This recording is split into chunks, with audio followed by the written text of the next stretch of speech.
Bonsoir, Manuel Bompard, Bonsoir. eurodéputé de la France Insoumise. La situation s'enlise, on est dimanche, la séance à l'Assemblée nationale vient tout juste de se terminer. Le 49.3 va devenir inévitable, c'est ce que vous recherchez à la France Insoumise? Non, pas du tout. J'observe que depuis le début de la semaine, le gouvernement et ses relais de la majorité font monter des éléments de langage pour dire on va être obligé d'utiliser le 49.3. Non, ils ne sont pas obligés d'utiliser le 49.3.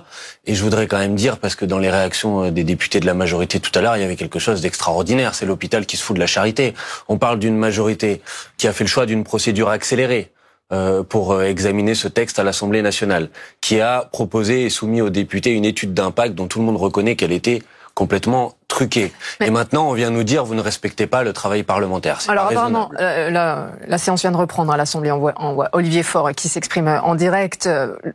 Personne ne veut porter le chapeau de l'usage de cet article de la Constitution.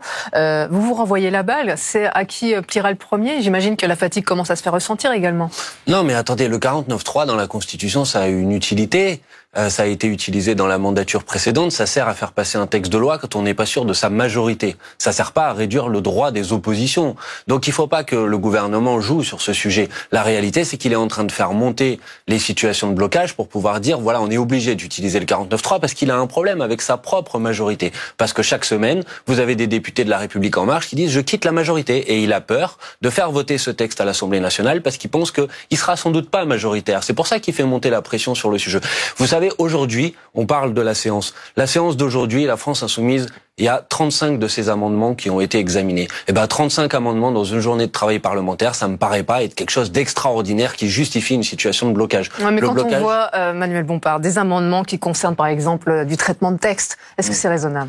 Écoutez, bien sûr que mais nous ne sommes pas cachés du fait que notre objectif est de ralentir et d'essayer de faire en sorte que ce projet de loi ne voit pas le jour. On n'est pas là, nous, pour participer à la co-construction de ce texte de loi. Nous le rejetons. Maintenant, à partir de ces amendements, si vous entendez les interventions de nos parlementaires à l'Assemblée nationale, elles sont toujours sur le fond. Et je veux vous dire qu'elles ont permis de soulever un certain nombre d'éléments cachés et de lièvres qui étaient dans ce projet de loi. En commission spéciale sur les retraites, on a permis de faire sortir le fait qu'il y avait un indice pour la revalorisation des pensions qui n'existait même pas. Et puis, maintenant, on a observé, c'est venu hier, que finalement l'histoire de la pension complète, vous vous rappelez, 1 000 euros de retraite si vous avez une pension complète, finalement, il faudra pour ça avoir, c'est un peu technique, 50 heures SMIC par mois. Et ces éléments-là, on les avait pas, et s'il n'y avait pas eu les amendements de la France Insoumise, on les aura pas. Et donc ça veut dire par exemple que le slogan « 1 euro cotisé vaut les mêmes droits », qui est celui du pouvoir depuis maintenant 3 mois, est un slogan complètement bidon. Vous voyez, ça sert à quelque chose, ça sert à éclairer le débat. À la France Insoumise, vous êtes favorable à un référendum. S'il avait lieu, la question, ça serait quoi?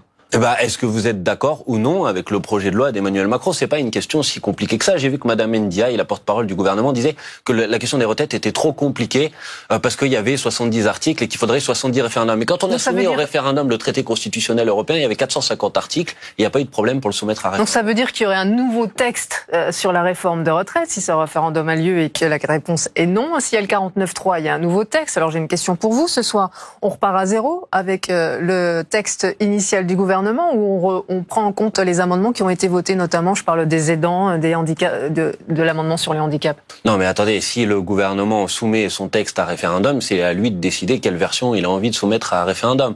Moi, dans ce cas-là, je vais vous dire, il peut y avoir toutes les choses dont vous avez parlé.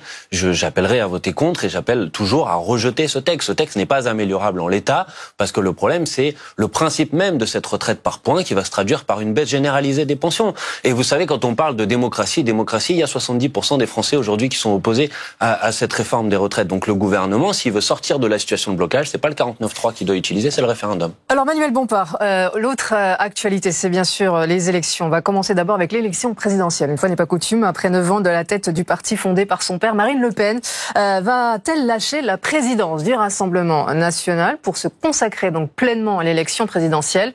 Écoutez sa réponse, on en parle juste après. Oui, je réfléchis à pouvoir me présenter comme candidate de tous les Français, en étant évidemment soutenue par mon mouvement. Réaction? Bah écoutez, Madame Le Pen, elle peut décider de continuer à conduire ou pas le Front National ou le Rassemblement National. C'est pas pour ça que ça n'enlèvera pas le fait qu'elle est une candidate du Front National et du Rassemblement National.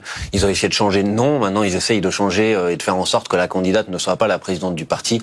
Honnêtement, ça n'a pas d'importance. Madame Le Pen, par exemple, parce que là on parle des sujets d'actualité, est complètement absente, par exemple, dans le débat sur les retraites. Alors au lieu de parler des élections présidentielles, elle ferait mieux de se mouiller un peu. Elle est députée, elle est membre de l'Assemblée nationale, on l'entend pas, on la voit pas, elle se bat pas aux côtés de ceux qui essayent d'obtenir le retrait de cette réforme. Elle a que les élections municipales cette fois-ci à Paris avec 3 femmes dans un mouchoir de poche selon un sondage IFOP pour le JDD. Anne Hidalgo 24, Rachida Dati 22, Agnès Buzyn 19. On va voir bien sûr le reste des autres candidats. À signaler que Gaspard Ganzer est encore sur ce sondage parce que quand le sondage a été réalisé, il était encore candidat. Est-ce que vous pensez que la bataille va être rude entre ces 3 femmes? Est-ce que vous pensez qu'il y en a une qui va se détacher? Bah, manifestement, c'est ce que disent les enquêtes d'opinion. Après, moi, vous savez, je suis pas commentateur des élections municipales à Paris. Je suis engagé, je soutiens la liste de Danielle Simonet, qui pour l'instant est pas au-dessus de 10%, mais je crois qu'elle peut y parvenir. En tout cas, moi, je souhaite qu'elle fasse le meilleur score possible, parce qu'elle pose des diagnostics sur la question du logement, sur la question des transports, sur la transition écologique, qui sont, à mon avis, les bons. Donc, la campagne est en cours. Je pense qu'il faut pas avoir les yeux rivés sur les enquêtes d'opinion. Et en deuxième tour, vous rejoindriez quelle liste? Ah bah ça, vous savez, c'est à la candidate et à ses colistiers de décider ce qu'ils feront en deuxième tour. Vous savez, l'élection parisienne a une spécificité, c'est une élection par arrondissement. Si on fait plus de 10% dans certains arrondissements, on peut se maintenir. Donc c'est eux qui décideront au cas par cas en fonction des résultats du premier tour. Manuel Bompard, eurodéputé de la France Insoumise. Merci beaucoup d'avoir été l'invité du 23h.